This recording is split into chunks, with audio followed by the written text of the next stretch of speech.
آپ جو ہے نماز پڑھتے ہیں، میں نے بار عرض کیا ہے، کاندھے سے کاندھا ملائیں، ٹخنے سے ٹخنا ملائیں، اور پھر سیدنا عمر فاروق رضی اللہ تعالیٰ عنہ علماء فرماتے ہیں کہ آپ بڑا اہتمام فرماتے تھے صف درست کرنے کا۔ اب جماعت میں آپ کھڑے ہو گئے تو اب آپ سے کسی کو تکلیف نہیں ہونی چاہیے۔ بعض دوست صاحب بتاتے ہیں کہ اتنا اونچا برابر والا پڑھتا ہے کہ میں نہیں پڑھ سکتا، ایسا بھی نہیں ہے،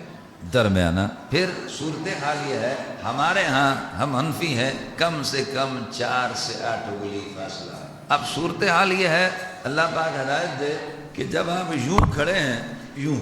ناراض نہیں ہونا، میں سمجھانے کی بات کر رہا ہوں، جب یوں ہیں ہمارے ہاں تو یوں ہیں، اب آپ کی یہ کون سیدھی ان کے جا رہی ہے، سچ بات ہے، تکلیف ہوتی ہے، نہیں پڑھ سکتا ہے نماز، ٹھیک ہے، معذرت کے ساتھ۔ ہمارے ہاں یہ ہے، اس میں بڑی آسانی ہے، کسی کو کوئی تکلیف نہیں ہے، سجدے میں جائیں یوں نہیں، سجدے میں جماعت میں ایسے، یہ تھوڑی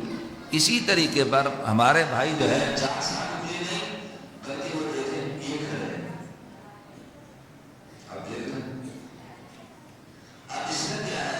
کہ برابر میں آدمی جو ہے اس سے تکلیف ہے، پریشانی ہے، یہ جنرل ایک بات ہے، کسی پر اعتراض نہیں ہے۔ آپ 4 سے 8 انگلی مناسب فیصلہ ہے،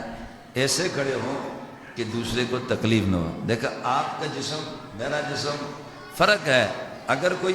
زیادہ وزنی آدمی ہے تو اس کے حساب سے وہ کھڑا ہے، لیکن برابر والے کو تکلیف نہیں ہونی چاہیے، کیونکہ نماز آسانی ہے، محبت ہے، معرفت ہے، یہ ساری چیزیں ہیں، تو تھوڑا سا اس کا بھی خیال رکھیں تاکہ ہمارے معاملات بہتر سے بہتر ہو جائیں۔ مولانا قاری محمد رفیق خان کے آفیشیل یوٹیوب چینل کو سبسکرائب کریں اور بیل کے بٹن کو دبائیں تاکہ ہر ویڈیو اب تک سب سے پہلے پہنچ سکے۔